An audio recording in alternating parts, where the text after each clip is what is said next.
Welcome back, anxiety warriors, to another episode of your favorite podcast, we hope. Yay! It's my favorite podcast. Mine too. It should be everybody's, or maybe hopefully everyone's favorite anxiety podcast at the very least. Okay, fair. Yes. Right? At the very podcast. least.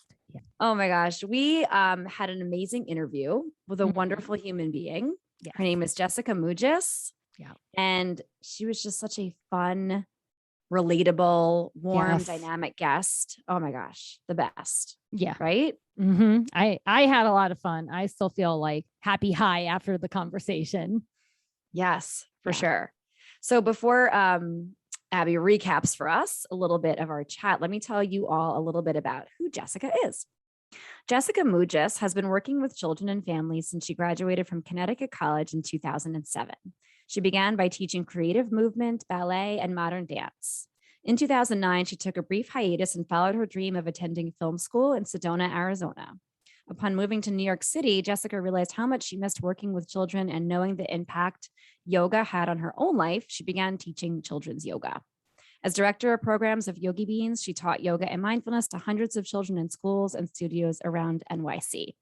She also trained adults to teach yoga to children, both nationally and internationally. She's a 200-hour Vinyasa Yoga certified teacher through Laughing Lotus Yoga Center. In 2016, Jessica founded Gem Yoga NYC, a kids yoga company providing yoga classes to children and families. And in 2020, Jessica began the Kids Yoga Podcast, a passion project she'd been dreaming up for years. Jessica's proudest accomplishment is being a mom to her 5-year-old daughter, Emily, and 2-year-old son, Ryan. She lives in New Jersey with her children, her husband, and their dog, Romeo. And she is so awesome. Yes. Like, so awesome. Yes. Totally agree. Tell us about our chat. So the first thing that I just want to say, which isn't totally a recap, but basically talking to Jessica, I felt like was talking to another version of me or Margot. Like everything she shared, I was like, I relate so hard to all of this. And like we say always, like this was a really fun conversation. And again, you'll hear lots of laughter, and I really appreciate how we can talk about something that is really challenging. It's something we all live with, and yet we can find the lightness and the joy and the humor about it, and with connection with each other as well. One of the interesting things that Jessica shared, that many of our guests share, is that they didn't even know that they had anxiety until they were around the age of 30. And so she starts off by realizing that all through her childhood, she had had anxiety, along with being a highly sensitive person and experiencing bouts of depression, and not having names for it until she was 30. What she shares is, being able to label it really helped her in being able to care for herself. And she shares many different ways that she cares for herself. We talk a little bit about parenting and how her anxiety has changed since she's become a mother, and all of the different things you have to navigate as a parent. And she shares some really beautiful advice about being a parent. We talk a little bit about therapy and how therapy can be really effective in validating our experiences. And then, we end with lightning round, which is super, super fun. Lots of singing, a little bit of dancing in it. And, I feel like in this recap, I feel like I can't even really cover the extent of everything that was shared in this. Jessica offers so many amazing tips on what she's learned in her anxiety journey. And also she shares some really interesting things like somatic experiencing, which is something you might want to look up at some time. This conversation was super fun, super relatable. And I know I personally am excited to connect again with Jessica. Yes. Oh my gosh. Agreed on all counts. We hope you love this interview, warriors. Here she is. Welcome, Jessica Mougis, to the Anxiety Warriors podcast. How are you? Yay! I'm good. And thank you for saying my last name correctly. It's a win. Yay! It's a huge win. I got to say, my maiden name was complicated. Oh, and was so it? It was really hard. Nobody would say it right. So I really take some thought. I take some pride in trying to get like people's you names nailed right. it. Yeah. Thank you so much for being here. We are so psyched to be chatting with you tonight. Yeah, I'm really excited to talk to you guys. So we're just going to dive right in. I like to start, and we like to start with just hearing from our guests a little bit about your anxiety journey. So in whatever order you want to go about sharing it, tell us a little bit about your anxiety story. Yeah, so I guess I'll start with I didn't have a name for my anxiety till I was probably 30. But looking back and connecting the dots, I realized that I've had anxiety since I was a child. And something else I've learned even in the past 5 or 6 years is I'm a highly sensitive person, which it's a personality trait. And I think something like 20 or 30% of the population are highly sensitive people. And it basically means your processing of things tends to be a little bit deeper, and the way that I experience my senses, light, sound, textures that I'm wearing, all these things, I'm very affected by them. So for a long time, I thought, like, what's wrong with me? And then I realized the last few years, I'm just a highly sensitive person, and this is part of who I am, and that's okay. And so I think with that, I'm not certain there's a correlation, but I'm guessing there's a correlation. The fact that I've always processed things deeply, even I remember being like 5 years old and like noticing everyone's emotions around me and feeling like it was my job to like somehow make everyone feel better. My mom describes me as an old soul. She's like, you just always seemed older than you were. So with that came anxiety, because I thought it was my job to fix things from a young age that were way out of my league, not there yet. So I think it started young, and then as a teenager, middle school, I think a lot of people can agree that time just like sucked. It was horrible. Yeah. So I had major social anxiety at that time. People were cruel, and we were all confused and probably all treating each other terribly. So I look back, I see that. And then I also have a history with depression. So around when I was a teenager, starting to fall into that depressive state and not knowing, having no awareness. I had no vocabulary, nothing. I just would want to isolate. I was in my room all the time by myself, listening to sad music, like back in the day when like you'd wait for the song to come on and like record it on a cassette tape. Yes. Things like that. Yep. And then listen to ourselves. it over and over. Oh yeah. I love it. So yeah, it's come and I see like waves in my life where it like hits peaks, and then I go through a good time, and then my parents get divorced, and it goes woo all the way up, my anxiety and depression, and those come together. I would say my depression tends to like be the heaviest thing that I experience, and then anxiety is kind of under it. But yeah, so I guess it's just been a part of who I am my whole life, and I'm just so grateful, like people like you who are like talking about it, because once you name it and you're like, oh my God, I'm not alone, and like you hear other people's stories, it's just so freeing. And it's almost like I want to go back and talk to my child self, be like, it's okay, Exactly. Yeah. There's nothing wrong with you, right? Like that Yes. is the theme. That's the worst part. Yeah. Like none of us knew. We all were like isolating by ourselves, thinking there's something wrong with us, not knowing how everyone else was. Well, maybe not everyone, who knows, but other people were having that experience too. Exactly. First of all, it's a lot to talk about anxiety and depression. And I know that I've definitely experienced some depression throughout my life, but for me, it's like the anxiety is the weighted one. But I loved, and our listeners can't see this, but how you use your hands to like define them, and like really how like depression is this one anchor, right? And then anxiety kind of is underneath that, like always like floating, but beneath that anchor. At least that's the image I got. Yeah.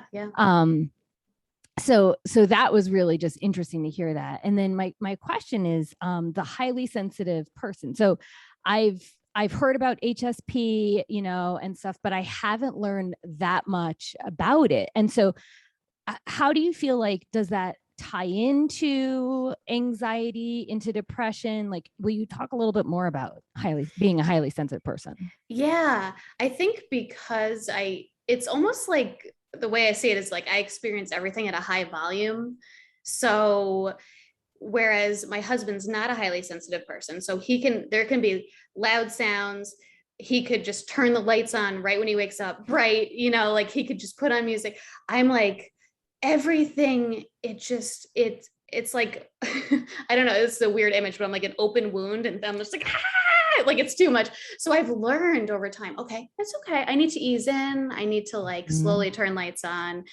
No one talked to me. I mean, this is hard having small kids, but no one talked to me for like half an hour when I wake up, So I think because I can't always have control over those things and life is loud and bright sometimes, like that starts to overload my nervous system, I think. And then that's when I'm suddenly anxious about everything and I'm realizing like, where's this coming from? And then I think, oh, I think I'm just like in fight or flight right now because it's, and so many times, you guys, I've literally gone into my room. I need to be like a dark room and put like a weighted blanket on. And then I feel great after, but learning these things that seem so strange, but now that I'm like, oh no, it's okay. And there's a reason I'm doing like that. Yes. I feel I need to do this.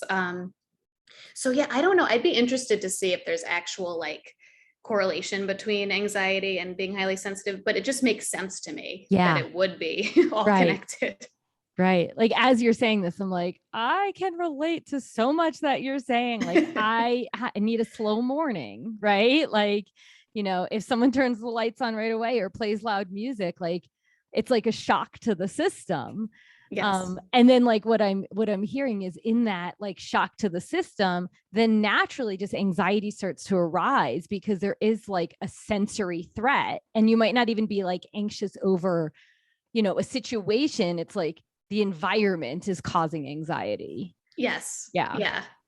Exactly. Yeah. Abby and I have talked about this a lot. I mean, she knows, and a lot of our listeners know, I'm sure, how deeply sensitive I am to my senses that has always been an anxiety trigger for me. Just bright lights, too much sound. So everything you said about that, I was just like, yep, that's right. That's me. I really I value you highlighting all of that because it makes me feel less alone in that aspect as well, right? Just what you were saying before about we should all be talking about this a hell of a lot more because these are normal human experiences, emotions. I would love to jump into some of the ways that anxiety shows up for you, like physically in your mind, in your body, in your thoughts, and your behaviors. And I would imagine that some of the stuff we've been sharing, right, as a highly sensitive person with maybe some sensory stuff, that probably plays in, but just share with us a little bit about how it shows up for you. Yeah, well, I think, in my behavior, I definitely become more, just like a short fuse. So I just start like reacting, react, like snapping. Everything's pissing me off, everything. Yeah. And then suddenly I'm like, wait, literally everything is annoying me right now. Like what's happening? So sometimes I notice it first in my behavior when I kind of have that out of body, like, okay, so what's going on here? I'm very much in my head as much as, so I'm a kids yoga teacher.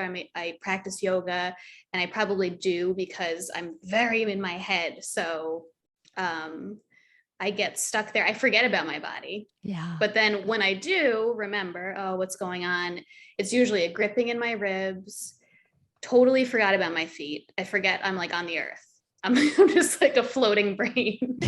And so then I usually start to take deep breaths and ground down and realize that my body is just totally tensed up and, shows up shoulders, kind of, I think most people would say the same, just like tension. And breathing too, noticing I'm holding my breath. I'm,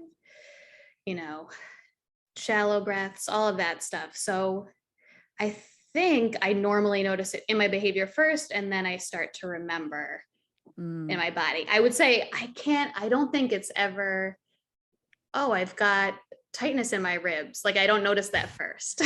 Like that comes later.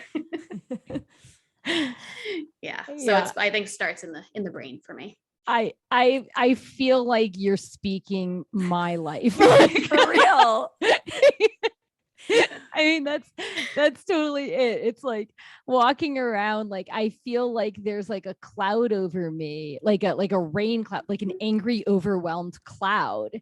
And I am like reacting and everything. And then all of a sudden it's like, wait a second, what's happening right now? And so Exactly. I can relate to all of that. And it's not until I get into my body where I can actually start to like care for the experience, because before then I'm just like reacting and annoyed and overwhelmed and like go and then like you said, when I tune into my body, then it's like, oh wait, there's a body here and it can support me. And it's really smart, and it's like giving you signals. It knows it's been all trying. the things. Yes. I love that the three of us as people who for a living talk about ways to notice the body, how to use the body as a tool, how to let the body inform you. How often so many people we talk to that do this work, right? Or anything in the wellness field. And I think it's partially because we all needed it or need it still so much that it's a constant practice. So I just, oh my God, like when Abby said, it's like you're speaking my life. And that part that when you said too about like, you feel like you're floating above the earth, that really landed for me too, because like when Abby went to like the cloud, like she's the angry clouds above her. For me, I feel like I am the cloud. It's like, how did I get up here? Can somebody help me land? Like, please, anybody, bring me back down to earth. Yeah, it feels so buzzy. I always use that word, right? To me, anxiety feels like a hum or something.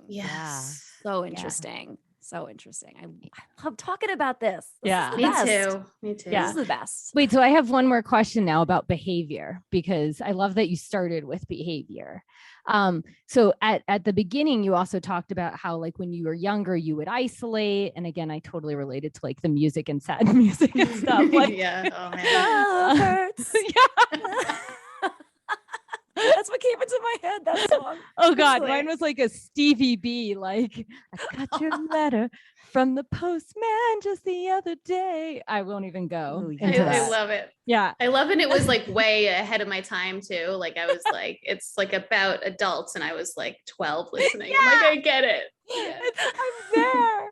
But okay, so my question is, when you're noticing like the behavior and you're reacting a lot and all of that, does anxiety also make you want to isolate, or is it more like the HSP side? Like, I mean, I know it's all blended and connected, right? But when you're feeling the anxiety, is there also the behavior to isolate, or is that more with like HSP and depression? You know what? That's interesting. I think with anxiety, I have more of a tendency to reach out to people and like ask for help, because it feels almost like once I'm in it, I feel almost like I'm stuck in my own mind and I need help. Yeah. And that's when I'm like in these COVID days when I'm texting, everybody, like, I have, a number of very supportive friends or family members, depending on what the issue is. I'm like, this person would be great to reach out to.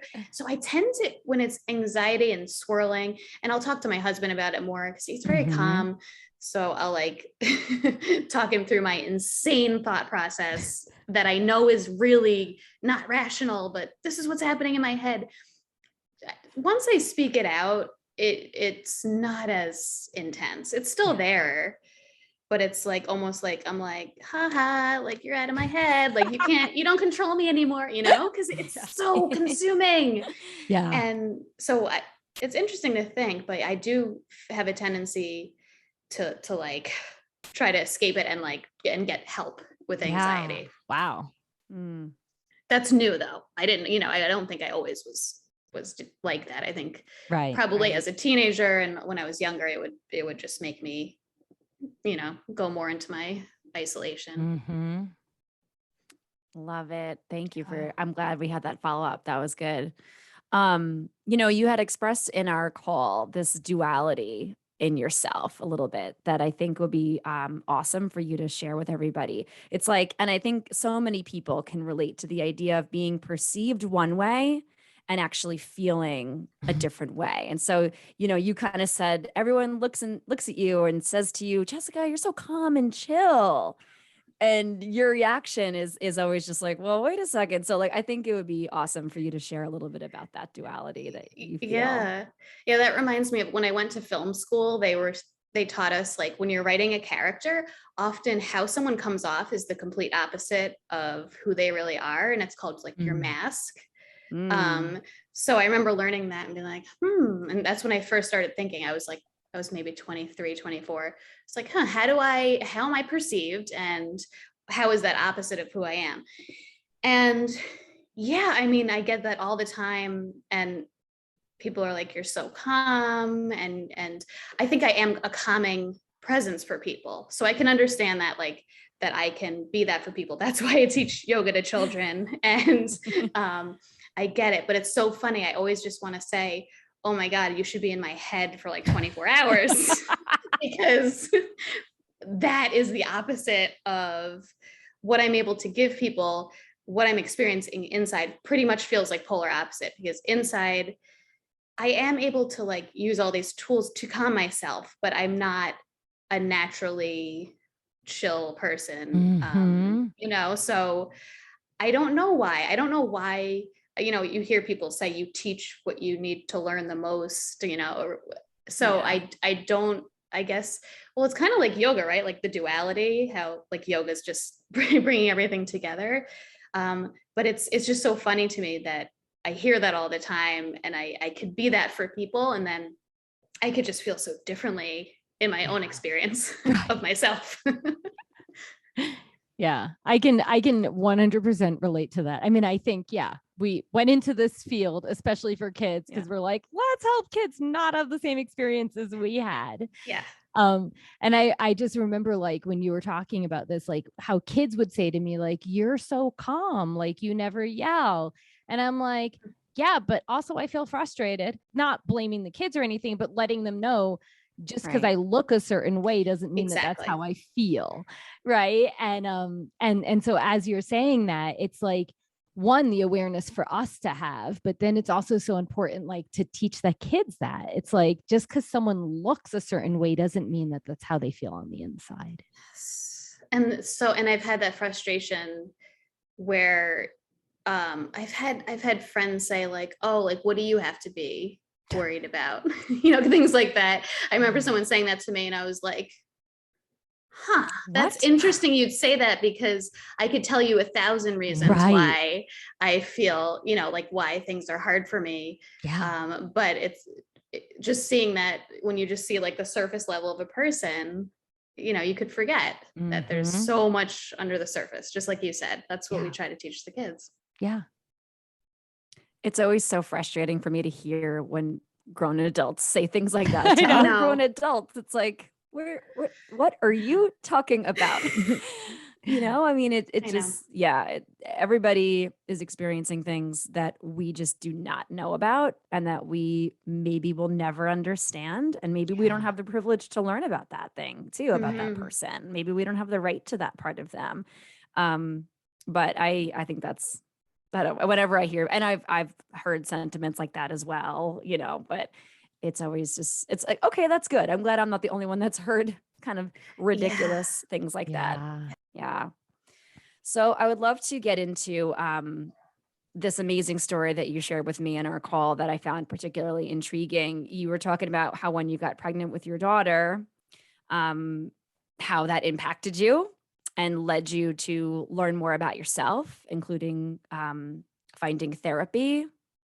And so I'd love to for you to share more about that story with everybody. Yeah. So I, for years, knew I needed therapy and wanted to go to therapy, and I didn't have health insurance that was good, because I was an independent contractor, because I was teaching dance classes and I was teaching at multiple studios.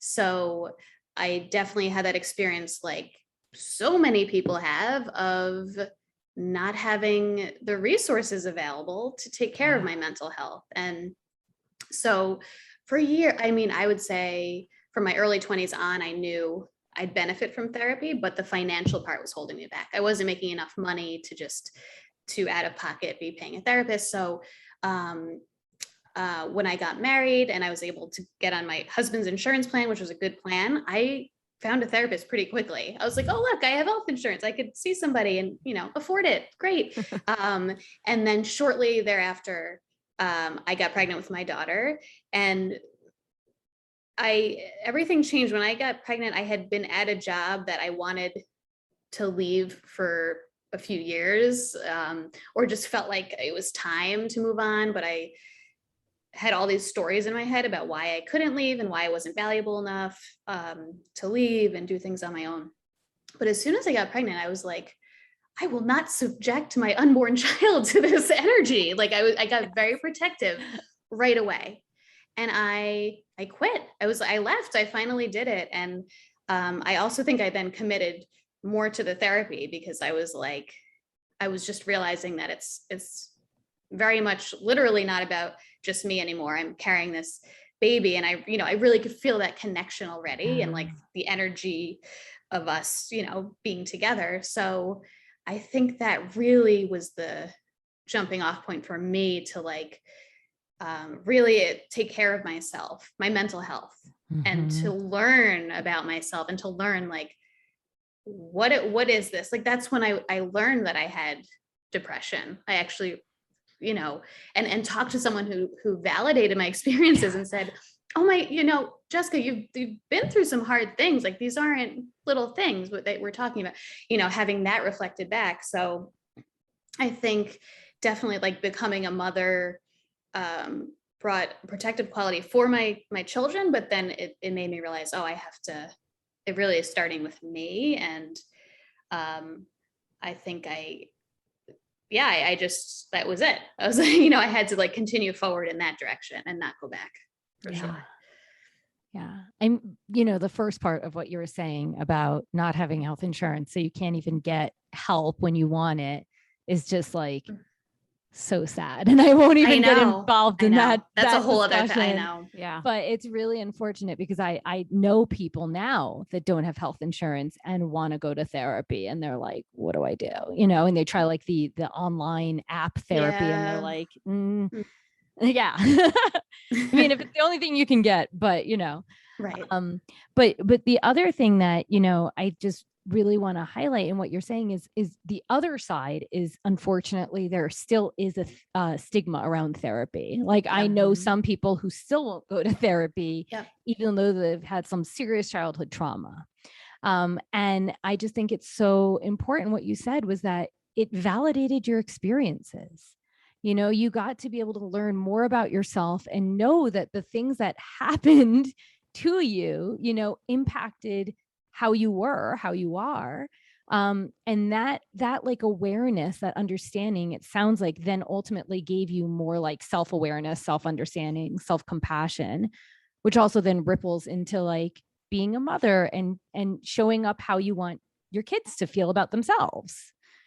Yeah. So I went to therapy. I am pro therapy. And I think it's just so important to know that therapy can validate your experiences, even though you might not think they need validation, Yeah. I think there are way too many barriers to therapy. And I'm glad that I'm sorry that happened to you, right? For so many years feeling like you needed therapy, but being unable to get it.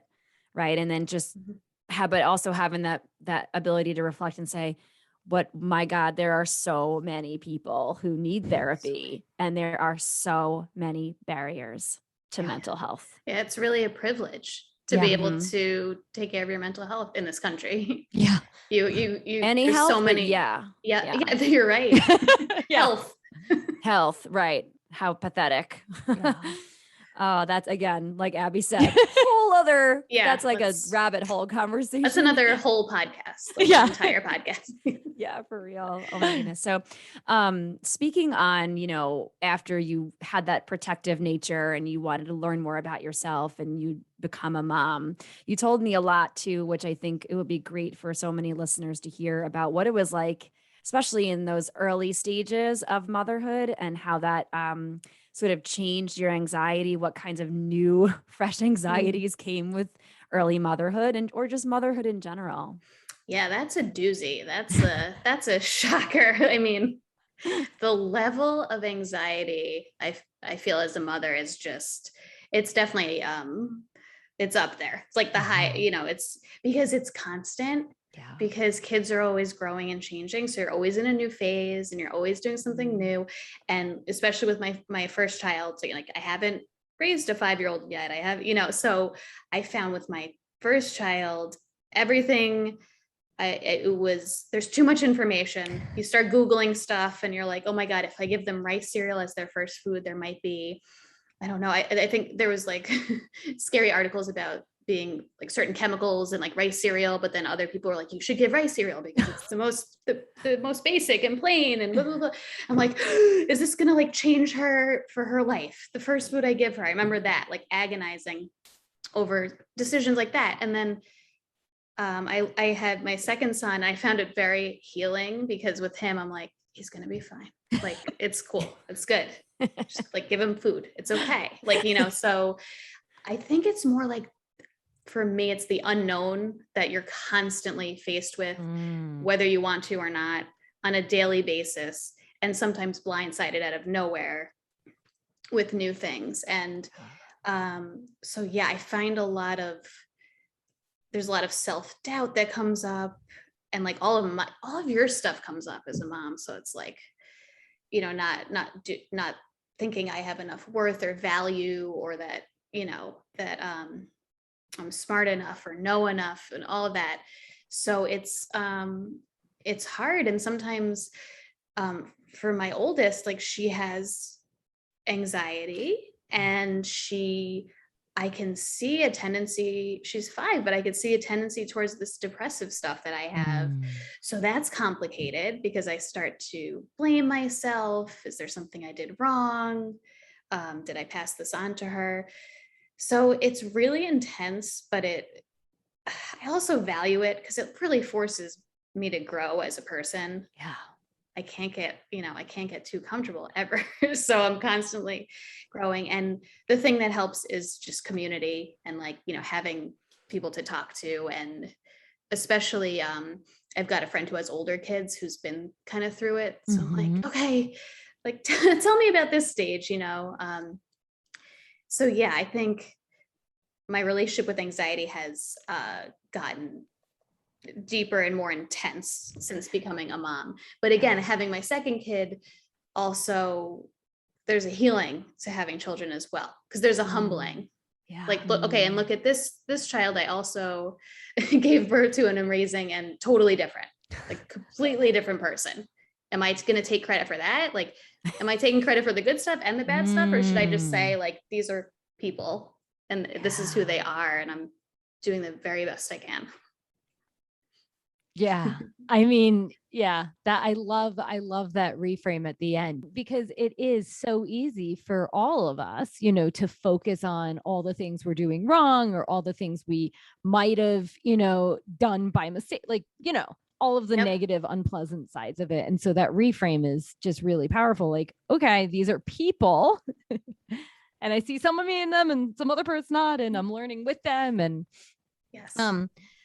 So there was 2 things that popped up, and I hope I remember both of them, but the one was like a little bit of like amusement around, in the age of information, right? Like there's still the questioning of, am I doing enough? Because there's no right answer. There's no, yes, give the rice cereal and that will set your kids up for success. And the rabbit hole, like I am not a parent. And so I just can't even imagine, because I feel like I would be Googling for hours and hours. I mean, I do it with my puppies, right? Yes. Like you go down rabbit holes of stuff out of love for your kids. But at the end, it's like, there's just too much information. Yeah. Right. Mm-hmm. But then my question is, and it's, it's just like this question that popped up, but it's like, when will parents ever feel like they're doing enough? Like, is that ever a possibility?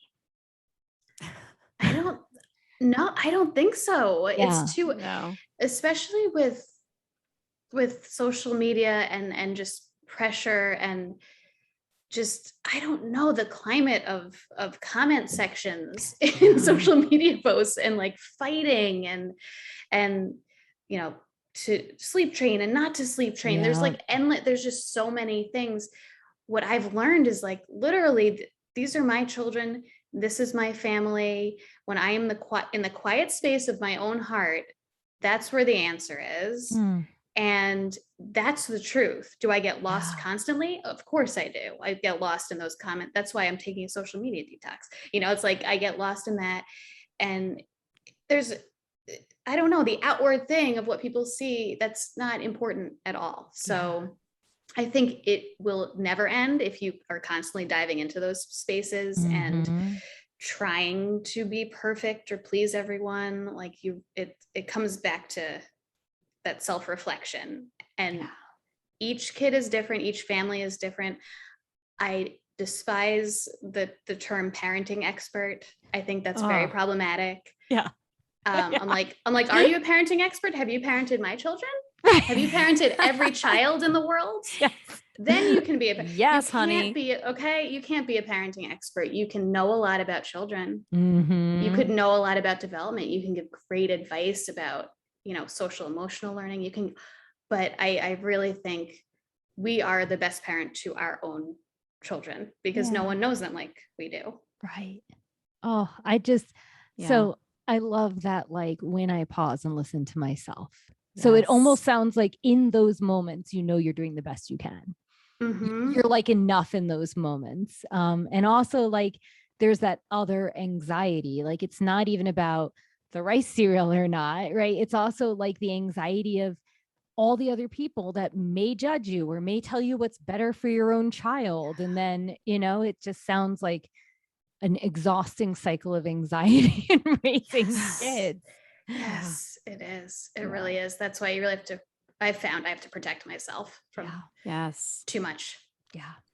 I love that you brought up social media and comment sections and just the phrase the age of information, because I feel like we're living through a time when it feels wrong almost to not be engaged with all the information and what's happening, right? And like I experience this duality in my own brain without speaking onto motherhood, but just generally, I feel like there are just too many things to read, to watch, to see, to experience, and sometimes it's so bad you're just like, I can't do this anymore. Like I literally need to turn, like Abby knows, and I tell Abby, like, hey, I'm not going to be available tonight. Like, don't text me, whatever. Like, and I'll let her know, like, at 8 o'clock, phone's off, phone's gone. It's going to be locked in our room, and I'm going to be somewhere else in the house. And I just think it's so important to take those really intentional breaks, no matter what kind of person you are, parent, not, you know, just take a break from the age of information. Your brain, your body needs a break. There is just too much stuff. It's all too much. We I'm forget having a we've got week, a y'all. lot. We've got a lot we already know inside of us. Right. That's why yoga's been around a long time, because it's inside of us, but there's a lot going on outside. Yes.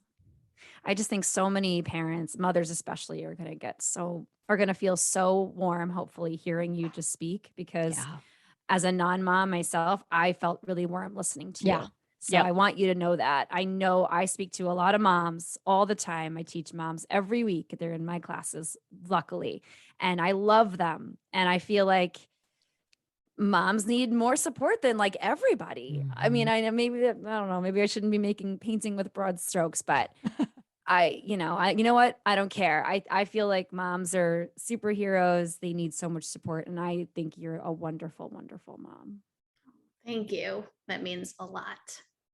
Okay. All right. So, and you spoke a little bit about this, and obviously you're a yoga and mindfulness practitioner and teacher, but what are or were some of your go-to coping strategies to help you navigate your anxiety?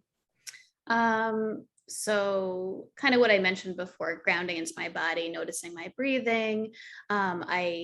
Things like placing my hand on my heart, actually, physical touch. I know you guys, somatic holds. I know you guys are big fans. So those things are powerful. My weighted blanket, things like I need to be in comfortable clothes like pretty much all the time. Like sometimes I could put jeans on and like pretend and be like, I'm a normal person, but I come home and I'm like, I get, right away. So just that kind of stuff. And then the big game changer for me recently, it's called somatic experiencing.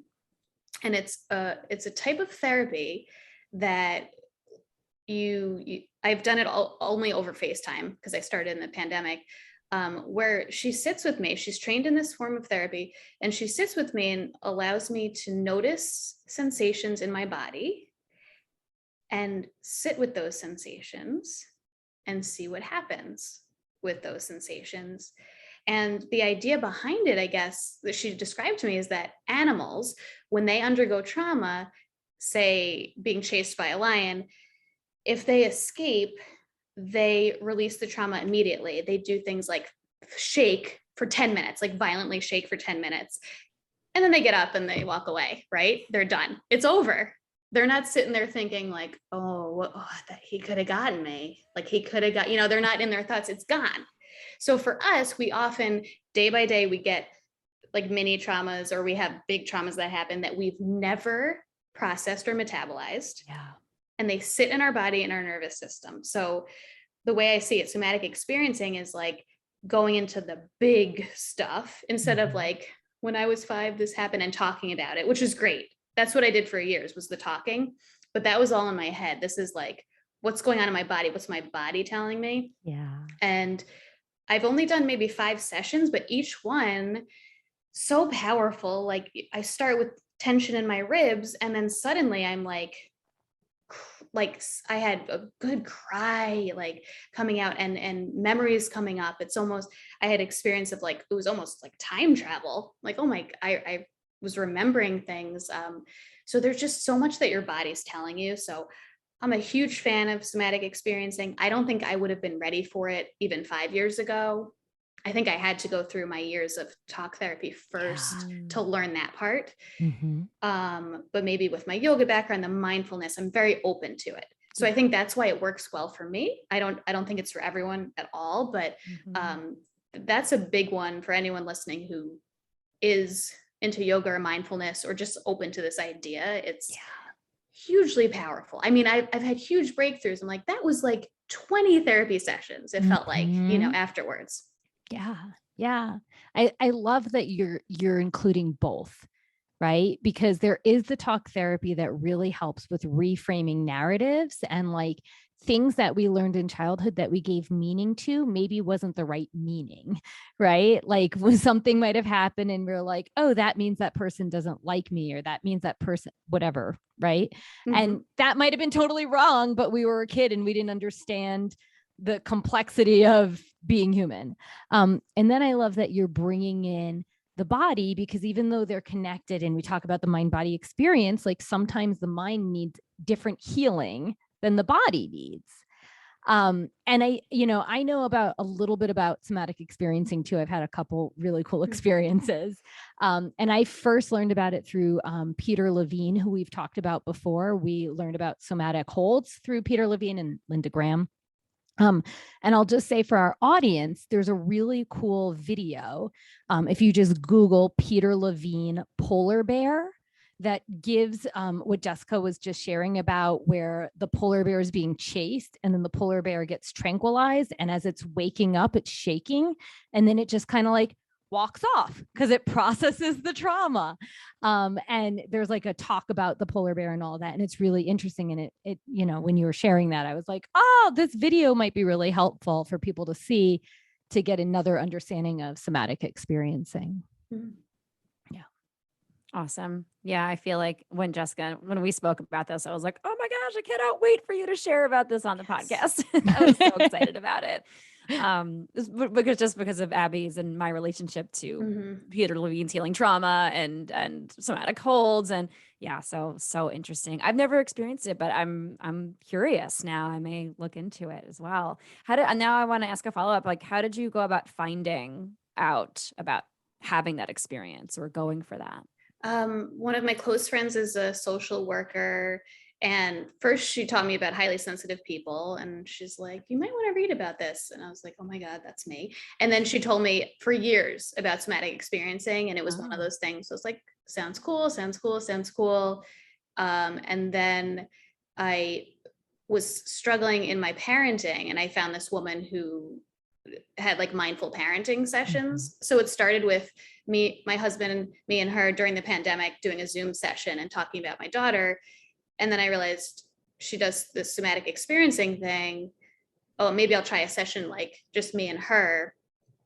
And it just like went deep real quick because I think I was ready after like 3 years of being like, maybe that would be good. So she was recommended by my friend, the social worker friend. Okay. So it started as like a parenting thing. And then I think she probably realized I was open to it. And then, so since then, you know what I love? Like, there's no pressure. So she's like, I know you'll reach out. Like, if you need me, you'll reach out. And there have been, 4 or 5 times when I'm like, what can I do for myself right now? Oh, I would love to book a session with her because that always helps. So it's been really, for me, each time I'm just like completely blown away by how powerful it has been. Yeah. Wow. That's great. So good. Yeah. All right. So what would you say your relationship is to your anxiety these days? Relationship, I feel like we're like becoming friends, kind of. It's like love hate, I would say. Strong feelings. Feelings. I get it. I get that anxiety is there, and I'm like, I see you. So I'm no longer like ignoring it, but I kind of get mad sometimes. I'm like, why do you have to be here all the time? It would be cool if you weren't there. So I feel like it's like that friendship where you fight a lot, but you also have good moments with it. And sometimes it depends on the day. I feel like, ask me on the day and it probably changes. Yeah. Love that. I love that. Yeah. It's like with noticing your body, right? Or it's like, ask me in 5 minutes how my arm's doing. Exactly. It's not going to be the same how it is right now. So I love that. What about some advice you would give to a young Jessica? I would tell her that it's okay, and to be patient and to continue following her heart.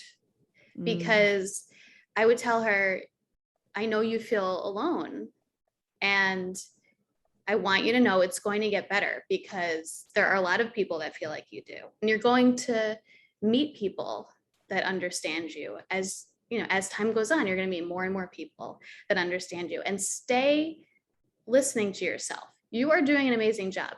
Listen to yourself and continue doing what you're doing. It's going to get better, and you're going to find your community, and you're going to be so happy that you didn't compromise yourself to be who you think you should have been. Just stay on that path. Woo! Yeah. More Yep. body chills. Yep. Always with that question. Oh. And I love how just now, I don't know if you noticed it or felt it, but it maybe just energetically, I felt you just, the more you talked just now, the more passionate you sounded, right? The more like convicted you sounded, right? And I just love that. It was such a powerful, like, hey, young Jessica, these are all the things I would have wanted you to know. And I still want you to know, because that inner child still lives within us, right? So I love that. So beautiful. Beautiful. Okay. Final question before we get into lightning round. Okay, you're ready. Here we go. What does being an anxiety warrior mean to you? Being an anxiety warrior is facing your anxiety. For me, it's acknowledging that it's there. It's talking about anxiety and not being ashamed that it's part of you. So for me, so having this conversation and being open, that's being an anxiety warrior. And I think for so long it was a shameful thing for me that I didn't really understand. And so now just being like, yes, I have anxiety. And that's it. There's no judgment. There's nothing. That's just what it is. So I think just being open and talking about it is being an anxiety warrior. Love, love, love. Amazing. Yeah. Thank you so much for being so open and Absolutely. sharing so much. And now we're going to torture you just a little bit. Just kidding. Hopefully not too much. Okay. Are you ready for some fun get to know Jessica lightning round? I think so. I'm going to take a sip of water. All right. Yes. Take the breath, take the pause. You do not need to answer super quickly. Okay. So, okay, Abby, am I going first? It's up to you. I feel like I got one off the top of my head. Oh, so. then go. Shoot. Let's go. Okay. All right. So we were talking about how moms are superheroes, right? Okay. Now, if you could have another superhero power, like thinking about like X-Men, you could create weather, you could read minds, you can fly, you can teleport, you can be the strongest person in the world, mind control. I'm sure there's a ton of not even listing, but what superpower would you want to have? The first thing that popped in my head was to be able to be invisible.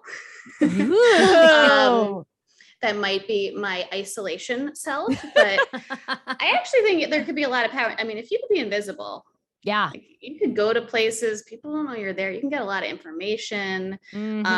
Also, I'd probably just use it a lot just for my own comfort. So invisibility. I love it. Yep. Perfect. Perfect. Okay, here we go. What is a weird fact about you? Maybe something you've never either admitted out loud or shared with anyone else. Weird. Oh God, a weird fact about me. Something quirky, maybe, or.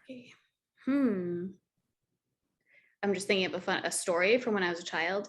Apparently, when I was like 3, I told my mom, I said to my mom, I was like, do you remember in the other life when I was your mom and you were my daughter? She said, and she was like, do you mean when we were playing? And I was like, no, in the other life when I was, and she said, I got like really pissed. And then I just shut down. I ended up, the more she asked, the more I was like, that's enough. So I don't know, maybe when I was a kid, I like remembered some past life stuff. I don't anymore. But that story always intrigues me. I'm like, maybe I knew something. I love this because I read those like articles about parents sharing that their kids do that. Yes. And I'm like, what? And you're like, yeah, that was me. Yeah, I did it. Okay. Awesome. Now, this one might be a little bit more challenging in the verbal description of it. But you know, hopefully since we all grew up around the same time, you'll be able to label it. What is your go-to dance move? Ooh, go-to dance move. A lot of them did have names. Yeah. Right. Back in the 80s. Names. Yes, there are a lot of names. I feel like I just like standing on 2 feet and like starting to move my hips a little, and then it goes into the ribs and then the shoulders. Yeah, I think it's like an all of us undulation. Yeah. Nobody can see us, but we all look like amoebas. The amoeba dance. Yeah. So it's like my feet kind of stay planted, but the whole body is kind of moving. It's like a swaying. It's a sway. I like it. Yeah. We should the name amoeba it. We sway. should. I think we've named it the amoeba There you sway. go. Yeah. That's it. That's it. Unofficial name. Obsessed. Okay. Kind of going off on that like old school thought. What was your first concert ever? And will you maybe sing a part of your favorite song from that? Yes. concert? Okay. It was Backstreet Boys, guys. This was a big deal. Are you NSYNC people? I could see it by your faces. Okay. Yes. Okay.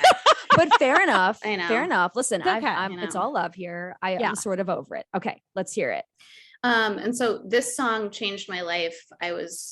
So quit playing games. The video came out. I'm not sure if anyone remembers that video. Yeah. Oh, but it involved water, shirtless men, like body rolling, like looking back. So this was like, I don't know, I was probably 11 or something. And I just remember watching it and being like, something's happening to me while I'm watching this. Like, I remember like 6-pack, like, and so a lot was happening. So that's Quit Playing Games. So that song to me is like, life changing. Do you guys know that Let's one? hear it. Of course we know it. Yeah, we got this. Wait, but we need to hear you. Games with my heart, with my heart, with my heart. I should have known from the start.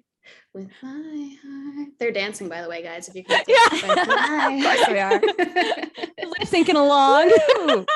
Yes, baby.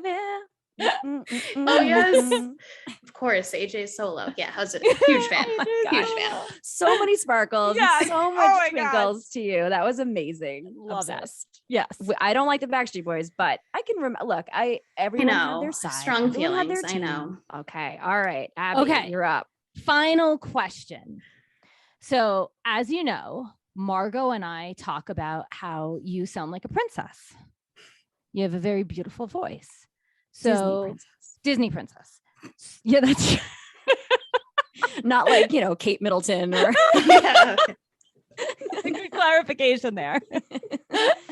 So who is your favorite princess? Disney princess. And then what would be your favorite Disney princess song? See, this is a question my daughter gets all the time, but I never get this question. People are always asking her. My favorite Disney princess, it would probably be Moana, because I just feel like she's the coolest one. She is because cool. like she really tears it up. Like she really saves her entire, like she saves the world pretty much. Yeah. So yeah, her main song, I forget it. Yes. Standing by the edge of the water. As I can remember. Never really knowing why. It's so good. It's so good. And I love that Moana doesn't need a man either, right? She's one of the few princesses that doesn't wind up with a dude at the end. That's right. Exactly. She got it. Love, love, love. Okay, my final question. Or the final question, actually. What is the most disgusting thing you've ever eaten? Oh, God. I'm sure I blocked out the most, let's see. There was the Subway sandwich I ate one time that it wasn't a good Subway sandwich. And it wasn't Eat Fresh. It was not, and I paid the price. I paid the price. Have not been back since. Yeah, I learned one my and done there. after that. Lessons are learned. I was like, I'm good. I'm just going to go to a local deli next time. That's what I thought. Yeah, real deli with like actual meat, exactly, and vegetables and stuff. Bread that isn't made with like old rubber and tires. Yeah. Yes. I know. Oh my God, Abby, of course you knew exactly what I was thinking. Of course you did. Okay. Amazing. You were such a good sport. Thank you so much. Well done. Thank you. So before we let you go, do you have a win of the week to share with everyone? I do. I think both my kids started school and are doing well. And it's been a long time since my daughter has been in school. It's the first time my son has gone to school. So they both went to school today for the first time, and I had 3 hours to myself. Woo. And it was fantastic. So that was a huge win for me. That's a massive win. Yeah. Massive. Yeah. Amazing. Oh my gosh. Thank you so much, Jessica, for being with us as a guest on the podcast. We love you so much. And we appreciate you, warrior. Yeah. Thank you so much. I loved it. I love talking to you guys. Yay. All right. Bye. Bye. Woo! It was so awesome listening to that conversation. I feel warm all over. Yeah. I just feel like talking with Jessica, as you kind of mentioned in our recap, was just so grounding and relatable and felt validating of my own experience in so many ways, and even really different from my own experience. But there's always those little pieces that it still tie into, I think, so many of us anxiety warriors. Yeah. Yeah. Yeah. What were some of your takeaways in this conversation?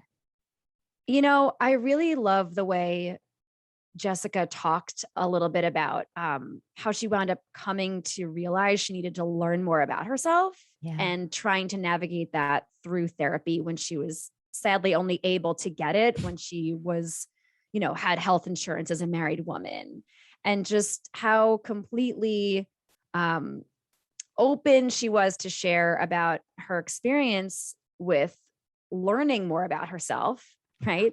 And choosing to learn more because of her pregnancy, and how that kind of made her a more protective person, not just in learning all of the ways in which she realized she had grown up anxious, and that she'd been anxious and highly sensitive, and she'd found out all this amazing information from talking to a trained mental health professional, but then how becoming a pregnant person truly made all of those things even more worth it for her. Yeah. Having even more curiosity, more desire to learn about herself, because as she put it, it wasn't just about her anymore. Right. Right. Right. Which is so, so powerful. Right. She was like in it for her and her daughter. Yeah. To bounce off that a little bit, it sounds like she learned about labeling her experiences, from therapy, learning that, oh, this is anxiety, this is depression, this is being highly sensitive. And what I really liked is, there's sometimes conversation about, does labeling, hold us back? Does labeling help us move forward? Like, does labeling hurt us? Does labeling, and I just feel like time and time again with all of our guests and myself, and I think I can speak for you as well, when we're able to label something, it actually empowers us and it doesn't like define us. Yes. And totally. that, yeah, I felt like that's something Jessica was sharing, was like, being a highly sensitive person doesn't define her, and doesn't mean that now she, can't be around lights and sounds, or, having anxiety or depression doesn't define her. It gives her an understanding that then she can go figure out the next steps. And so I just really appreciated that, how therapy can help with labeling and validating. And it also can help like with the next steps. Okay, so I have anxiety, now what? Doesn't have to define me. I can move forward with it. Mm-hmm. And just being open to all the different ways that we can explore dealing with our anxiety, right? So when she talked about somatic experiencing and how she came to realizing that, or I should say that when she was ready to try it, right? Because she said she'd kind of been like hearing about it for a few years and it wasn't ready to pull the trigger. And then it's like her body knew, or her mind and body knew, okay, I'm ready. I'm more open to this type of experience. Yeah. And I love that it's like a permission structure for everyone to just remember that we don't need just one method of providing support for ourselves. In fact, the more ways that we can learn to support ourselves, the better off we are going to be. And then with that, the people around us are going to be too, because they're going to feel that change, that shift. And I also really loved the way she talked about how she experiences anxiety in her mind and body, and how like it goes to the mind. It's like the behavior signals for her to tune in to the body. Yeah. I really resonated with that for sure. I loved that too. That definitely was like something that stuck out in the conversation, how it starts with her noticing her behavior. And then it's like, oh, wait, what's causing this behavior? And it brings her all the way down eventually to her body. I felt like an elevator. Yeah, totally. And I feel like Jessica is such a, I think the phrase model parent is not correct, but it's the first thing that came to my mind. And I think it's just from knowing her and watching how open she is, sharing so publicly with, her community on Instagram and through her podcast, about what it's like to be a parent, what it's like to be a mom. And I loved that part of our conversation too. Just the way she approaches parenting with such intention, and with reminding herself, I'm doing the best I can with what I have at any given moment. And that's what my kids need. Right. My kids need me, not a quote unquote parenting expert, which that part was very interesting too. And Yeah. Nobody's an expert in anything, I don't think, especially most especially parents. Right. Right. No, I loved that. She was like, are you an expert of my kid? Like, Yeah, it was perfect. yeah. Yeah. No. And also just that inner knowing, which even I think even not being a parent, like we can be overwhelmed by so much information and the right thing to do or the right thing to be or the right way to think or act, and again, it's like, yes, there's outside things that can help us like therapy and somatic experiencing, but then there's also like being able to pause and just ask ourselves what is really right for us, that inner knowing, that inner truth that can help us. Yeah. And sometimes you need to unplug to find it. Yep. But I think more than sometimes, like for me every day. Yeah, definitely. One of the things, there's like two things that really, also stuck out with me. And one was like it was like a small thing and one was like a bigger thing. But the one thing is the duality that she talked about, how she comes off as this calm person, but on the inside, it doesn't feel calm. And I just think that that's always such an important reminder, because even though like I get it, right, I still do it. I'm still like, oh, that person is so chill. Let me forget about their internal experience. Right. And so it's just always such a powerful reminder that what we see is not necessarily their experience. Yeah.